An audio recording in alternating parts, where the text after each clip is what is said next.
Welcome to Growth for Good, stories of people building something meaningful in the Highlands of Scotland.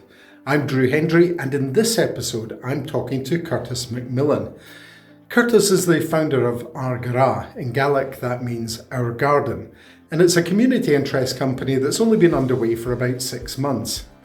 He's found a way to make the commercial side of his work pay for the part he actually cares about.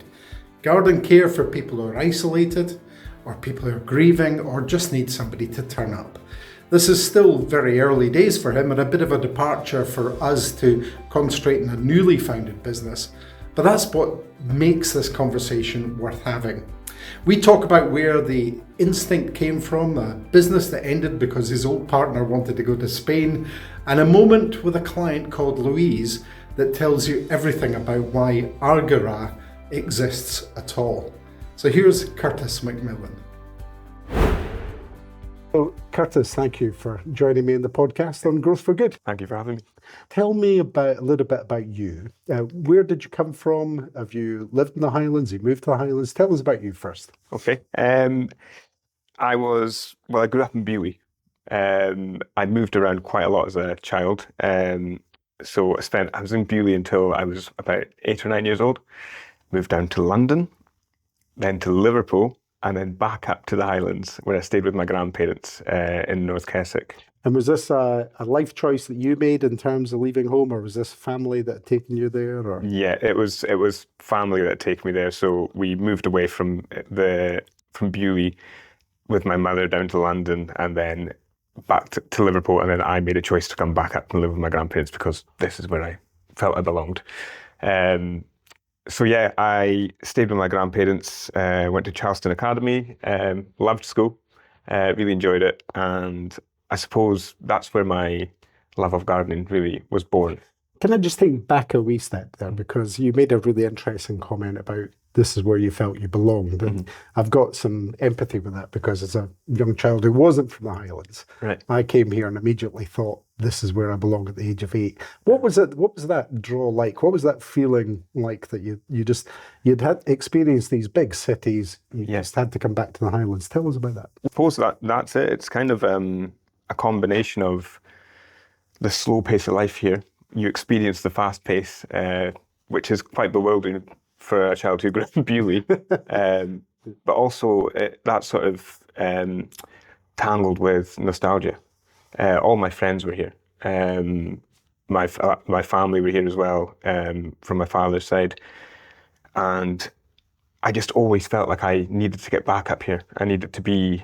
I felt safer in the Highlands, and the way I did that was I approached my grandparents. They wanted me to come home. Well, given your company, Lenford Services, is all about groundworks and landscaping and so forth, this episode's going to be littered with puns about being grounded and things like that. But you were about to say that you felt there was something you had to do when you came back. So tell us about that. Yeah, so what I was saying is my love of gardening really was born from living with my grandparents. She used to force me to cut the grass and get involved with these gardening tasks, and I was really of the age where, if it wasn't cool, I wasn't really interested. However, with hindsight, I realised what an immense impact it had on me and the way I enjoy the outdoors now. Mm-hmm. Well, you'd come back to live with your grandparents. I think it's only fair that they should get something out of you in terms of you're absolutely right. What you were doing. So they obviously got you to work away in the garden. Absolutely. And you were saying that you got something from that. Mm-hmm. You obviously, like most kids, you probably wanted to stay inside on an Xbox or whatever. Yes, exactly. And maybe go and meet your mates and things like that. But actually you were kind of forced, as you said, to use your language, into the garden. Yeah. When was it tripped over from being a chore into something you enjoyed? Well, directly after I left school. Mm-hmm. I left school sort of midway through 6th year. Yeah. I loved school, I said that. However, I had no sort of vocation. I didn't know what I wanted to do. I was there, it seemed, mainly for the social aspect. So I left school sort of not really knowing what I wanted to do. And I ended up working for a few gardeners here and there, just helping out. And I absolutely loved it. These gardeners became role models for me. and I don't know what it was, but they just showed me how to, to work properly with my hands, to speak to people in the community, and they all seemed to really enjoy what they did. That was something that I always remember. So it's something that stuck with me, and it's something I was drawn back to. So you're working away with these guys, or girls, whatever. You're working away with them and doing, a bit of gardening, a bit of landscaping and so forth. Yeah. But you obviously had ambitions to do more than just work for somebody. So what was the revelation? What was the moment where you said, no, I'm going to do something of my own? Yeah, so I was always drawn back to gardening. I went off and did other things, quite a lot of other things, but loads of. So I've done so many little jobs. Like I didn't really have any skills. So I've worked in shops, I've worked in call centres, I've done door to door down on the Central Belt, and I've always wanted to work with children. So I went to do a HNC in Child New Studies, and I got a job as an outdoor practitioner at Stramash, which is a social enterprise. I don't know if you've heard of them, but that was great. I absolutely loved it. I was outdoors, which is exactly what I want to do, and it mixed my love of the outdoors with my love of childcare. And then lockdown happened. It was really bewildering. I was furloughed. And it was then that I sort of made a decision with a friend to sort of we band our heads together. What do we do? How do we use our skills to get back out there? He had a background in gardening, so did I. We started a gardening business. And this is Lenford Services. It wasn't, no. So this was called Spot on Lawns. Spot on Lawns. Yeah, and primarily we wanted to just get out there and do something, because we were both twiddling our thumbs in lockdown. I'm sure you remember how difficult it was. And it very quickly became a bit of a social service, because we were speaking to elderly people who are socially isolated, even more so because of lockdown. So we'd be the only person they'd spoken to in a long time. And we decided to give a lot of our profits to charity. We sort of seen it as any profit we make is a bonus here. So we were going about all over the Highlands. You were doing a social enterprise without it being a social enterprise at the time. Right? Yeah, exactly. And that's exactly where Ar Gàradh was born of. But John, who I started the business with, he loved to travel. So a lot of the time I was sort of left back trying to run things, and he couldn't run it from Spain, you know what I mean?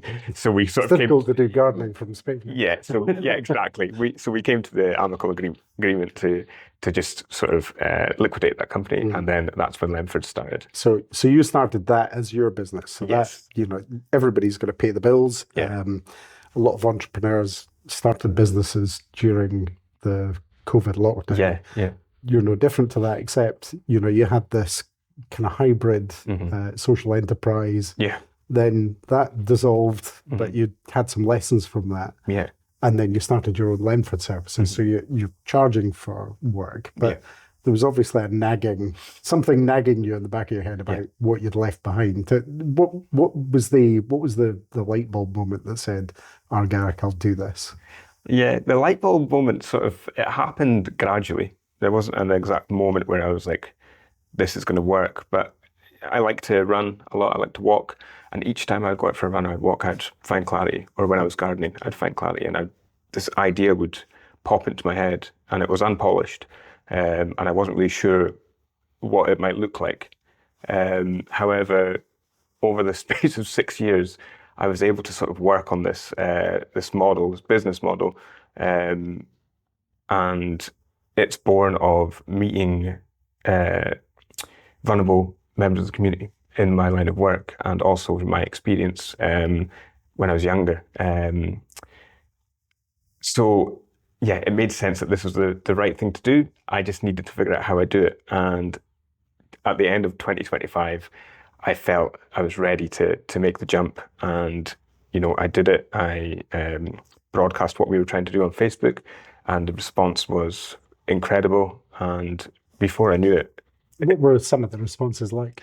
So we put out a survey to try and gauge community impact and community need, and the response was great. A lot of people were telling us that there was a definite need for this kind of service, for what we were trying to provide, especially for vulnerable members of the community who are elderly, socially isolated. And we were actually able to identify a couple of people through that survey alone who we now help in the garden with garden care. So a lot of people also signed up to help us in the future. So with that survey alone, we gained a sort of contact list of people who can come and help us in future projects, which is really great. And it also really encouraging, because it went from an idea to something that was tangible, something that made sense, you know. Mm-hmm. And Ar Gàradh, tell us about that. What does the name mean, and why did you choose that? So the name Ar Gàradh is Gaelic for our garden, loosely. Mm-hmm. And I wanted to come up with a name that showed the inclusivity of gardening, because that's what it is all about, you know.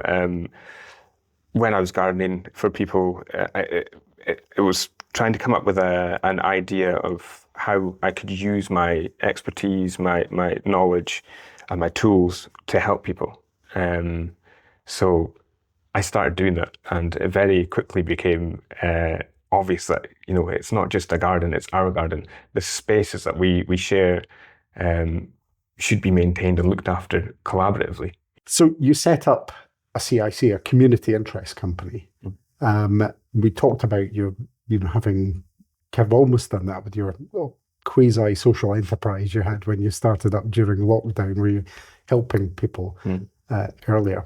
Why Ar Gàradh under a CIC as opposed to doing it as a business? It's a great business name. Why not? I get that question quite a lot, and it took me quite a while to identify the best sort of business model for this. The CIC is set up with the idea that we can be self-sustaining within a really short period of time. And what does that mean, though? So that works because it's a CIC. We have a commercial branch that allows us to take on commercial work and then pour every penny of the profits directly back into the community. So we're already taking on, contracts for the likes of hotels. We're speaking to factoring companies, and the more we're successful in, and these companies and people really want to help out when they know where their money's going and how it's going to impact the community. So the more that we can take on the commercial side, the more work we can do for the community. People listening to this will be thinking, wait a minute, this guy, Kurtis, he set up Lenford Services, which is a business, and he set up this community interest company, which is a competitor. Yeah, I know. How does that work? So it seems crazy. Yeah, I know a lot of people have said that, like in a conflict of interest. But for the interim, my company Lenford Services is running at a maintaining garden level, and I've got a guy called Josh. He's fantastic. He maintains residential gardens. Ar Gàradh exists to work and build relationships with companies and businesses on a commercial level who understand that giving back to the community is really a priority for businesses these days. So why this passion for giving back as opposed to, I think it's great, but why this passion for giving back as opposed to I can make lots of money doing this through Lenford Services? I suppose the passion I have for sort of giving back to the community is well, one, it's born of my own experience as when I was younger. I actually lost my parents at a very young age, so I've always wanted to sort of give back in the way of workshopping, which we've started doing, but also the people I've met along the way. There's so many people who are suffering their own sort of woes, be it through social isolation, mental health, bereavement, and I noticed that, and it's day to day. Daily I'm meeting people who are going through these things, so it naturally had an impact on me. And I don't know, I guess I just thought, how do I give back? because, like I said, we ended up doing a lot of gardens for free and giving back in that way, but that's not sustainable. So this business model, it being a CIC, exists in order to, to build relationships and give back to the community. That's the way. Do you feel this is a personal question, but do you feel this is a way of honouring your mum and dad and for your own personal driver, as well as that kind of wider responsibility you feel and love you feel for the Highlands and the communities here? Yeah, in a way. I mean, I think what it really means to me is that it was, I said I left school with no skills or anything like that. I've always wanted to try and make something of myself, but without skills, it's really, really difficult in this world.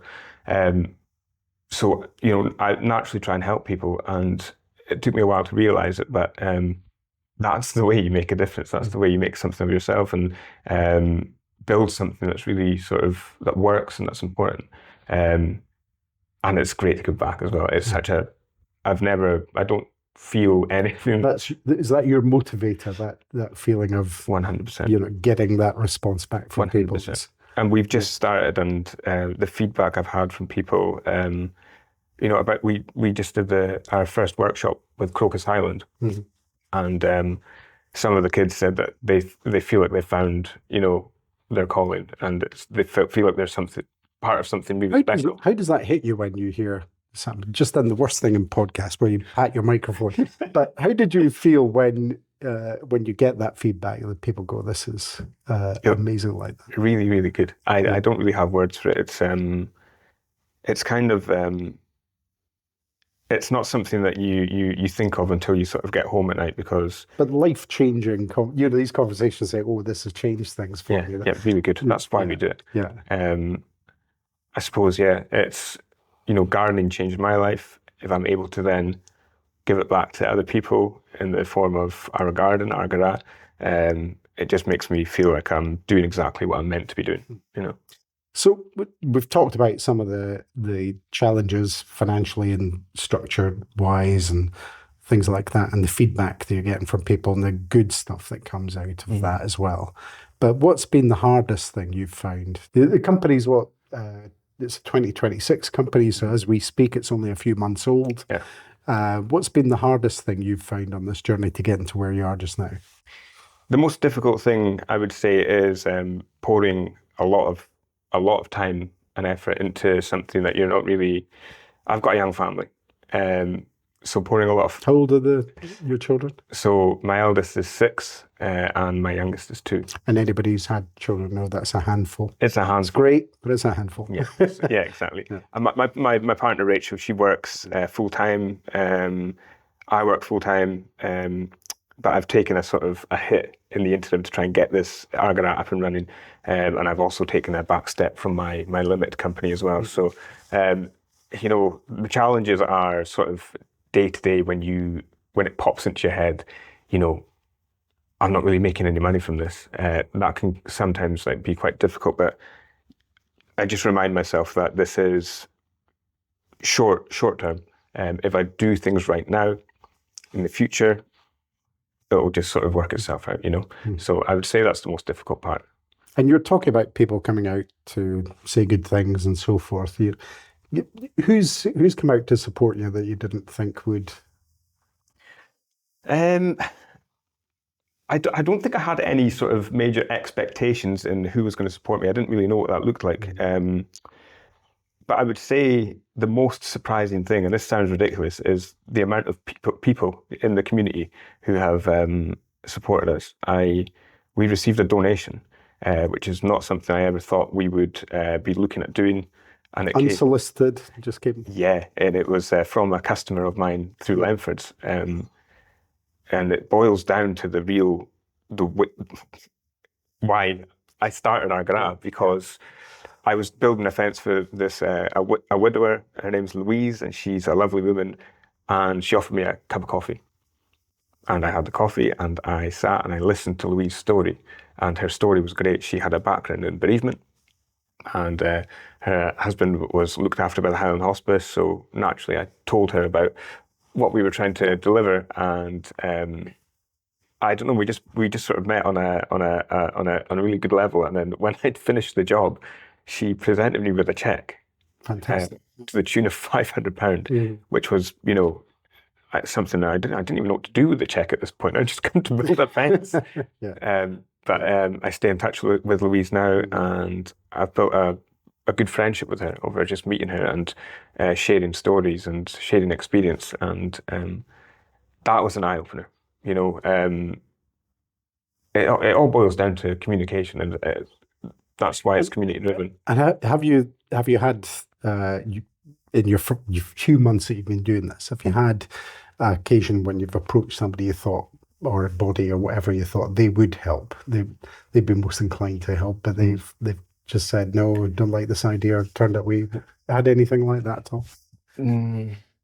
Not really. I would say I'm chapping the door daily, so I'm in everyone's inboxes right now, and they're probably really annoyed at how much I'm trying to pester them. But I've not really had anybody let me down per se. We're still I will be let down. Yeah. But it's still really early doors, and we received a small bit of funding from the Common Good Fund, which is going to help us do our workshopping, which is great. And Pat Monroe Foundation are supplying us with PPE for the kids, and Highland Industrial Supplies are going to supply us with some PPE as well. So at the moment, where it's really early doors, I'm trying to work on collaborations, trying to pick the right people to collaborate with as well. So I suppose I won't feel let down by anyone. If they don't want to help us with what we're doing, then they're probably not the right fit for what we're trying to do, if that makes sense, or they don't have the same vision, which is absolutely fine. So we've talked a lot about the reaction for people, and something like this sounds a great idea, feels a great idea. You've talked about the response that you've got from people, and even the unsolicited donations for it. But what does building something like this in the Highlands really feel like on a day-to-day basis? You were talking about knocking on doors, being in inboxes and things like that. Do you feel the infrastructure's there to support a community interest company like this, or are you looking at and thinking that there are gaps there, we need to do something different? I think that the infrastructure is certainly there. It boils down to how much time you're able to put into, and if you're looking in the right areas. Networking. I feel like there's a lot of people out there who can steer you in the right direction, but they can only give you advice. You have to do the work yourself. They can point you in the direction of a grant that seems to fit the CIC right. However, you have to then go to them and put in the work to try and receive something back from them. So you feel that the landscape, if you'll pardon that particular pun, is right for you to develop something like this. But basically it's just about the hard knocks of getting around and letting people know about it. Is that right? Yeah, it's a bit of a feast and a famine. Okay, so let's follow that through then. If that's the case and it's all down to application and effort, where do you see Ar Gàradh in 5 years' time? In 5 years' time, I see Ar Gàradh. What would success look like? Tell me your picture of success for Ar Gàradh. Success for Ar Gàradh would probably look like, well, I wouldn't base it off how many sort of contracts we have or how much profit we've made. I would base Ar Gàradh's success on how many lives we've changed, how many community projects we've been successful with, and how many sort of relationships we built along the way. If you're going to base it on that, you must have some targets or measurements or things like that, because like I say, it sounds great, it feels great. You've had all this outpouring of support.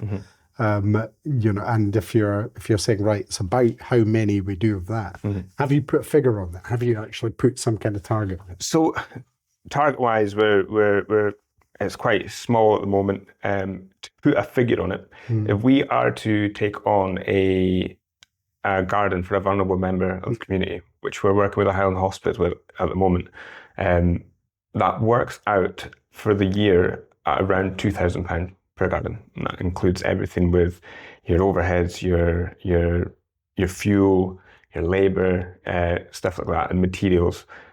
So it really, I suppose it boils down to the contracts that we take on. If I could, in the first 5 years, take on 3 or 4 large factors and build up relationships with local businesses, with sites that need maintained, I suppose in my head, and I'm smiling now because it would allow us to really make a big difference in the community. I don't have the numbers at the top of my head. I'm not a numbers guy. So, okay, well, it's not vitally important. Well, I think what I was trying to establish is just like, did you have a vision in mind of, we'll have done 50 I vertical suppose. gardens or whatever, something like that. But that's not important, as you've said, if that's not what you're driving for. Let me flip the question around then. Cool. If you are sitting here in 5 years' time telling me how it all went wrong, what would failure look like? I suppose failure for Ar Gàradh would be not delivering the community projects properly. It would look like a sort of lack of understanding of what we're born of, and I suppose not getting into the community, not speaking to the right people, and not drumming up enough business on the commercial side that allows us to continue to do the work.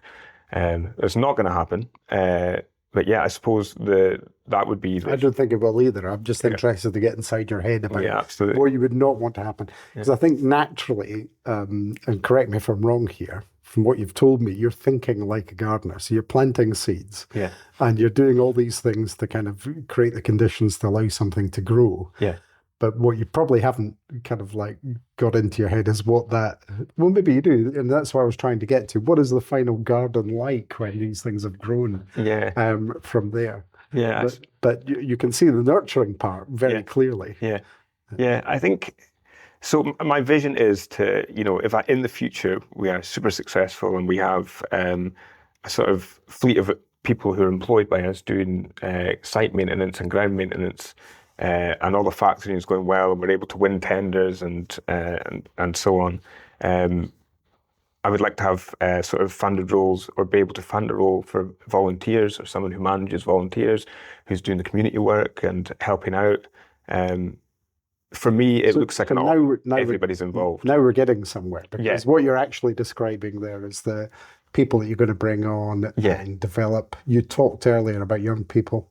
Getting them involved in the responses they've got. So it's true to say that you do have these plans. They might be in your head a wee bit, but you're kind of doing that thing where you're going, we're going to bring people on and do things around it. Have you? It's very early days. And I think we have to say, for anybody watching or listening just now, they'd have to understand this is an early days conversation. Absolutely. I'm hoping that what we'll do in the future is we'll sit down and we'll do a follow-up to this, because you're so brand new. I would love it. And we'll be talking about your successes and your journey and everything like that. So, but the reason for saying that is, some of the questions I'm posing to you just now are pretty tough, because it's only a few months in with it. But that idea of working with developing people, with young people, have you at this early stage thought about collaborations you might have with other community interest groups or other organisations or institutions, or is that something that you're in the next stage for planning? No, we're very much hit the ground running with that aspect of it. Collaboration in a community interest company is key. And there's so many great initiatives out there at the moment in Inverness and the Highlands. I had a meeting yesterday with New Start. They have an allotment down, I think it's Dalnay, just off the canal. And it's only open a few days a week because of lack of funding. They have a small team of volunteers.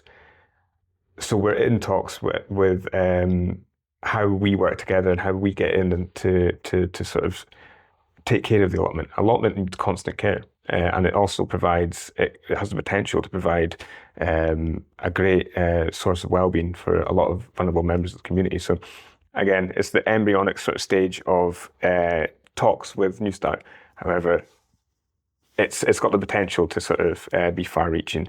But alongside that, our workshops primarily will be delivered with Crocus Highland. that's just, we're trying to sort of keep it. What did Crocus Highland do for those people that might not? So Crocus Highland, they're great. They're a childhood bereavement charity. And they provide workshopping and sort of counselling to from ages, I think, five and up for children. And we are hoping to do 2 workshops a month with them and keep it sort of different. The idea is with a workshop, a lot of different workshops have a rigid structure. We don't really have that, okay? I've got a background in childcare, so I believe in child-led sort of learning. And seeing these kids in the garden and, using their senses and getting them to really sort of document and learn about what they're doing naturally, that goes a long way. So yeah, it's exciting what we're doing with Crocus Highland, and I think it's beneficial and it's required. But also we work with Highland Hospice, and they have been referring sort of beneficiaries of the garden care to us. I think we've got 6 or 7 at the moment, and we are providing ongoing maintenance. And it's, again, we're keeping it sort of small, but as we go forward, I want to sort of build relationships with different charities, and then the referral grounds will sort of grow. But that all comes down to if we're able to bring more money into the company. So the more that we bring in, the more relationships we can build, and the more we can do in the community. And if people are watching, listening to this just now, and they want to get in touch, first of all, 2 questions. First of all, the first question would be, what kinds of people are you looking for? For example, would community councils, or different charities, or different organisations, or just people that want to help? Who are you looking to make contact with? Loads and loads of people at the moment, Drew. I think. So this is your outreach. Yeah, on the side of referral, if there's any charities or organisations who think that they have people who look after people who might benefit from having their garden space maintained and looked after, we'd encourage them to get in touch with us, because that's who we're trying to reach, or if there's anybody who thinks that they have a group that might benefit from a workshop in gardening, then definitely we welcome those kind of organisations and charities. But also we're looking to hear from local businesses and things like hotels with grounds that need maintained, who would like to see their money going back into the community. And the second part of that question is, how do people get in touch with you? So we have Facebook, we've got Instagram. So what would be the Facebook? What would people search for on Facebook? Ar Gàradh. Ar Gàradh. Which is AR space GARADH. Right. And it took me a little while to get a hang of that, but it's Ar Gàradh. You can find us on there. We haven't got a website yet, but I'm in the process of building that up. And you can contact me. All my contact details are on those sites. You were obviously interested, and I'm going to ask the most obvious question that I would ask of any guest. Mm-hmm. Normally it's a bit more challenging for everybody else that comes in, because they don't have this direct link with the actual name. But what does Growth for Good mean to you? Growth for Good is it's about doing something for the benefit of others. Okay, so it's about doing something that you're not in it to make a profit, you're in it to put stuff back, to deliver to the community, to strengthen relationships, and to, grow for good. You've nailed it with the name. It's quite lit. I thought, how am I going to ask this question? Because it's just so obvious in terms of what you've been talking about. Yeah, no, it's a great. Yeah. Well, thank you very much indeed for joining us today, Kurtis McMillan from Ar Gàradh, on the Growth for Good podcast. It's been a delight to hear about your new venture. I'm sure everybody who watch and listen to this will be looking to see how you get on, and I would hope at some point in the future to bring an update to see how that's going with you. So thanks once again for joining us. Thank you very much, Drew. Well, that was Kurtis McMillan, founder of Ar Gàradh. What stays with me from that conversation is how little of it was about strategy. 6 months in, Kurtis is still working out who the right partners are. He's still knocking on doors. What he has got right is the instinct. He's doing it one client at a time, one referral, one workshop at a time, and he's letting the structure catch up with what's already working. And that's a model that's clearly working for him as he's building something special. If you want to find Ar Gàradh, to support them, or just to find out what they're doing, you can search for it on Facebook and Instagram, and the links are in the description of this episode. Of course, you can find more Growth for Good podcasts on the website at drewhendry.scot or on our YouTube channel. And of course, the insight articles on all of the people that we interview, and you can connect with me on LinkedIn. Please do subscribe or like. It does help the numbers get up. So thanks for listening or watching, and I hope to see you next time.